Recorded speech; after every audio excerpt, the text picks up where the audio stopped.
Hello students, हमारी जो last class हुई थी उसमें हमने देखा था समग्र स्थायित्व गुणांक और पदवार स्थायित्व गुणांक। ये हम देख चुके थे। आज की क्लास में हम देखेंगे संकुलों को प्रभावित करने वाले कारक कि कौन कौन से कारक हैं जो कि संकुलों के स्थायित्व को प्रभावित करते हैं।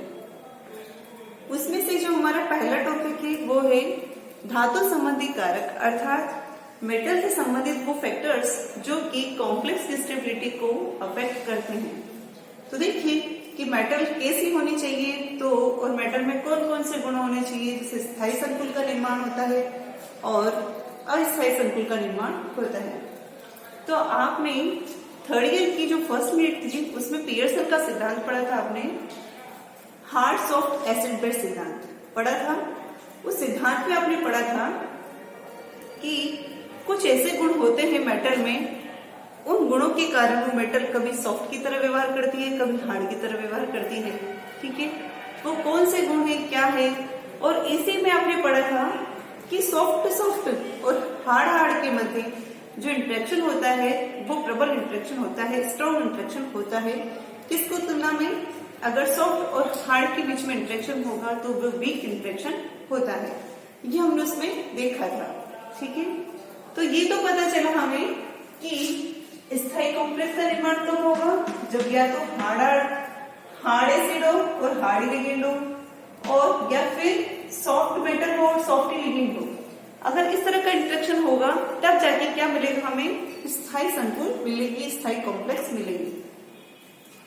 तो पियर्सन के अनुसार कि मेटल को जो प्रभावित करता है कि वो हार्ड होगा या स्थायी होगा, इसमें ये कुछ गुण हैं जो मेटल में होने चाहिए। अर्थात मेटल की साइज डिसाइड करती है कि वो सॉफ्ट होगा, ये हार्ड होगा।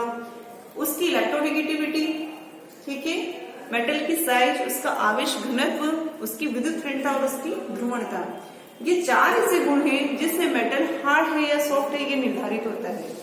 यदि मेटल की साइज बहुत छोटी है, मेटल पर आवेश घनत्व बहुत ज्यादा है, उसकी इलेक्ट्रोनेगेटिविटी ज्यादा है और उसकी ध्रुवणता कम है, अगर ये चारों गुण उसमें मौजूद है तो वो मेटल किसकी तरह व्यवहार करेगी, हार्ड एसिड की तरह व्यवहार करती है। कब करेगी, जब उसकी साइज छोटी हो, आवेश घनत्व उच्च हो, विद्युत ऋणता उच्च हो और ध्रुवणता कम हो।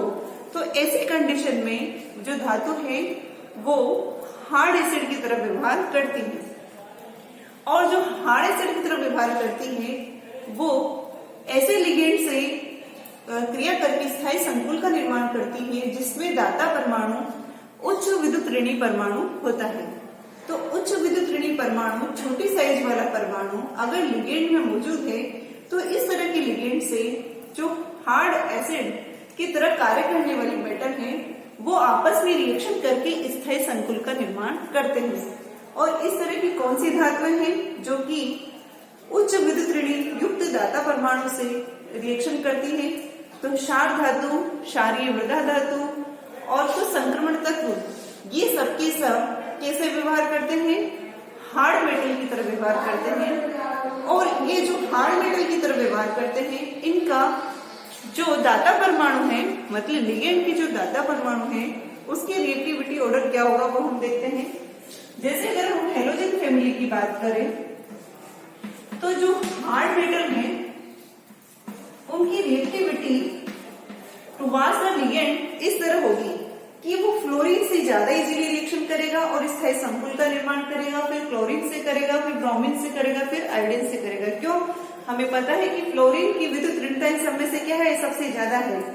ठीक है, और तो ये कैसा व्यवहार करता है, ये हार्ड बेस की तरह व्यवहार करता है। और हार्ड एसिड और हार्ड बेस के मध्य जब रिएक्शन होगी तो कैसा संकुल मिलेगा, हमें स्थायी संकुल मिलेगा।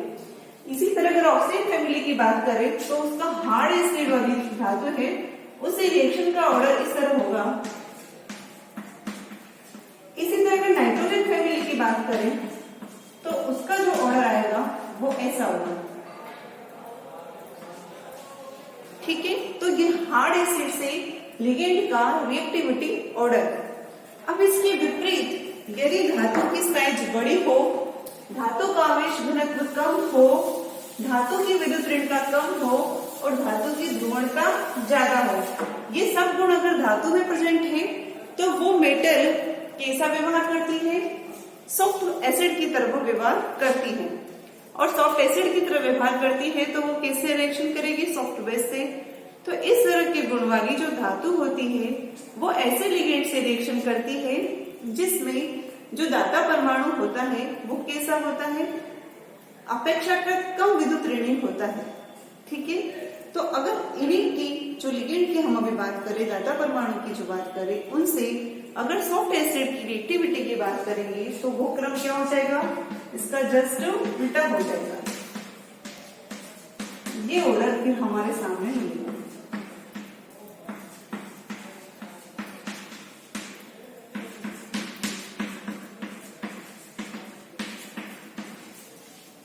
ठीक है, तो हार्ड एसिड की तरह व्यवहार करने वाली धातुएं किनसे व्यवहार करती है, उच्च विद्युत ऋणात्मक धातु परमाणु से दाता परमाणु युक्त लिगेंड से रिएक्शन करती है।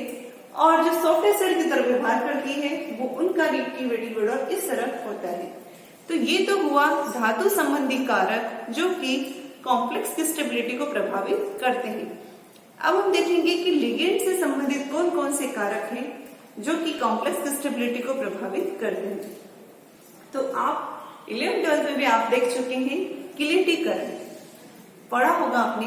तो किलेटीकरण क्या है, तो हमें पता है कि जब एक दंतुक लिगेंड की तुलना में बहुदंतुक लिगेंड यदि कॉम्प्लेक्स निर्माण में भाग ले रहा हो तो वहां पर कुछ वलयनुमा संरचनाओं का निर्माण होता है। और इन वलयनुमा संरचनाओं को क्या कहते हैं, किलेट वलय कहते हैं। और यह प्रक्रिया क्या कहलाती है, किलेटीकरण कहलाती है।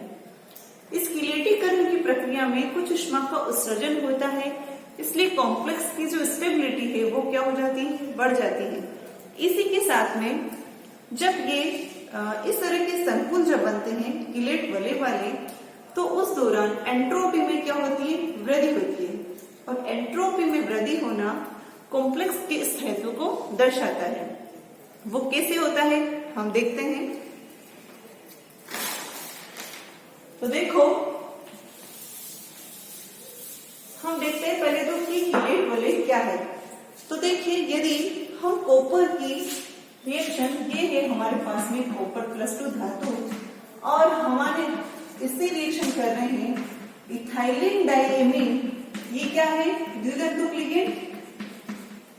ये जो 2 मोल है वो रिएक्शन इससे कर रहे हैं।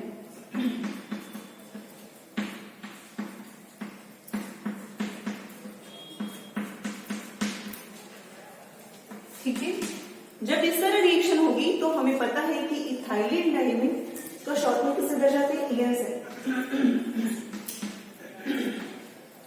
हमें पता है कि यहाँ पर जो दाता परमाणु है वो क्या है, नाइट्रोजन है। तो 2 नाइट्रोजन या दाता परमाणु इसलिए कैसा है, द्विदंतुक लिगेंड है। इनके मध्य जब रिएक्शन होती है तो इस तरह का हमें कॉम्प्लेक्स मिलता है। देखो कैसा,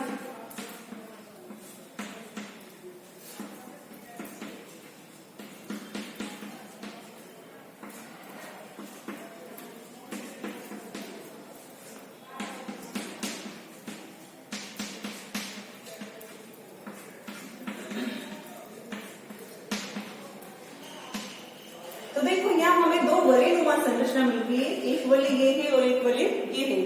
तो इस तरह द्विदंतुक लिगेंड या बहुदंतुक लिगेंड हम काम में लेते हैं यदि किसके कॉम्प्लेक्स के निर्माण में, तो ये वलयनुमा संरचना जो मिलती है उन्हें हम क्या कहते हैं, किलेट वलय कहा जाता है। और ये प्रक्रिया क्या कहलाती है, किलेटीकरण कहलाती है।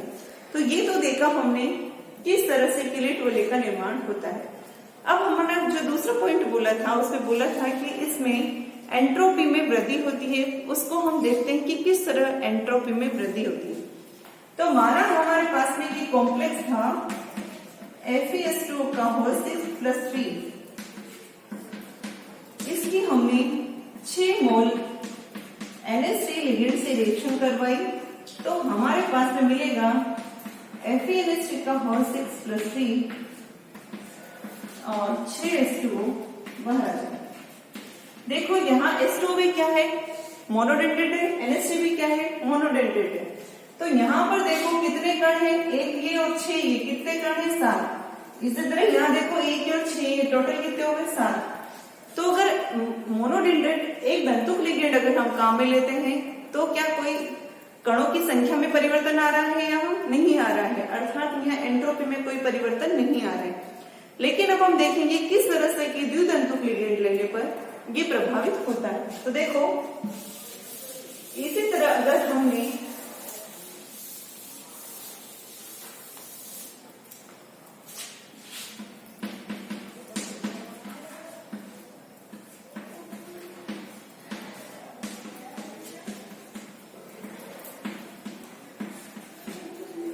ये कॉम्प्लेक्स के साथ इथाइलिन डाइमीन की रिएक्शन करवाएंगे 2 मिनट बाद जाएगी।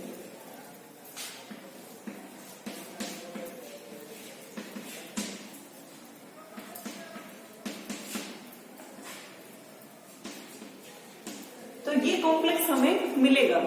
तो यहाँ देखो हमने क्या है, यहाँ पर एकल दंतुक लिगेंड था और हमने लिया है द्विदंतुक लिगेंड। ईगेन क्या है? Ethylene diamine. इस तरह के रिएक्शन करने पर हमें ये कॉम्प्लेक्स मिलता है। अब हम यहाँ कणों की संख्या देखते हैं।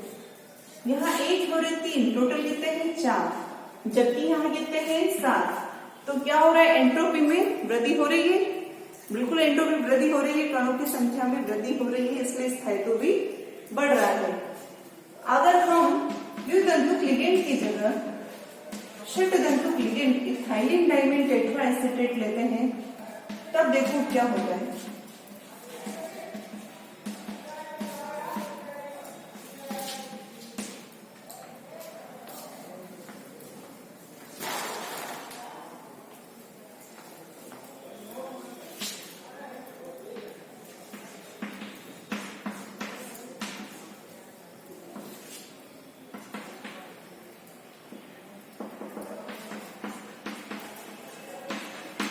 देखो यहाँ पर कितने कण हैं? 2, जबकि यहाँ कितने कण हैं? 7। तो क्या हो रहा है? एंट्रोपी में वृद्धि हो रही है। इस तरह अगर एकल दंतुक लिगेंड की जगह बहुदंतुक लिगेंड काम में लिया जाता है तो वहां पर क्या होती है? स्थायित्व में वृद्धि हो जाती है, एंट्रोपी में वृद्धि होने के कारण। तो ये तो हुआ हमारे किलेटीकरण या किलेट वाले बनने के कारण कॉम्प्लेक्स के स्थायित्व में किस तरह वृद्धि होती है। लिगेंड से ही संबंधित हमारे पास 2 तरह के लिगेंड होते हैं। एक होते हैं समादेश लिगेंड और एक होते हैं बलकृत लिगेंड। ठीक है, तो ये बलकृत लिगेंड क्या है अब हम इसको देखते हैं।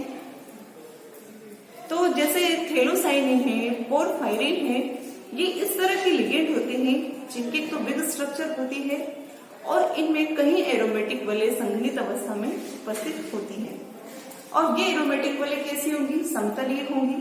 तो ये जिन मेटल से रिएक्शन करेंगे और कॉम्प्लेक्स का निर्माण करेंगे वो भी समतलीय कॉम्प्लेक्स बनते हैं और अपेक्षाकृत वो ज्यादा स्थायित्व रखते हैं।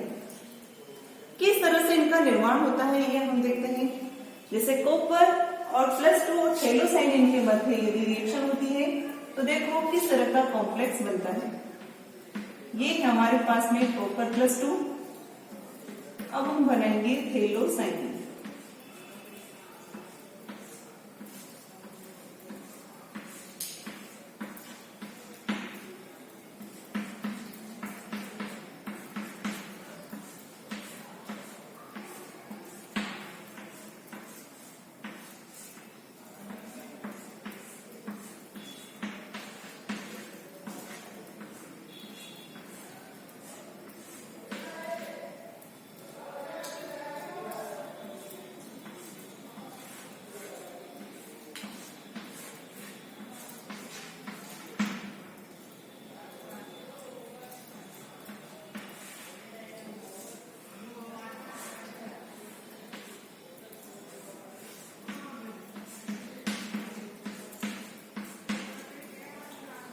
इस तरह ये है थैलोसाइनिन लिगेंड जिसमें नाइट्रोजन के 4 वो दाता परमाणु की तरह कार्य कर रहे हैं और कॉपर +2 से इस तरह से रिएक्शन करके और ये एक समतलीय संकुल का निर्माण करते हैं। और इस तरह के जो लिगेंड होते हैं इन्हें क्या कहते हैं? हम बलकृत लिगेंड कहा जाता है। और ये जो संकुल होते हैं ये कैसे होते हैं? अपेक्षाकृत स्थायी होते हैं। तो ये हुआ बलकृत संकुल की बात। अब हमारे जो नेक्स्ट लेक्चर होगा उसमें हम पढ़ेंगे समाधिस्थ लिगेंड। और देखो इसमें हमें यहाँ पर कितनी वलयनुमा संरचनाएं दिखाई दे रही है, 4 वलयनुमा संरचनाएं भी दिखाई दे रही है, ये समतलीय भी है, इसलिए ये अपेक्षाकृत ज्यादा स्थायित्व दर्शाती है। अब समाधिस्थ संकुल की बात हम नेक्स्ट लेक्चर में करेंगे। Thank you.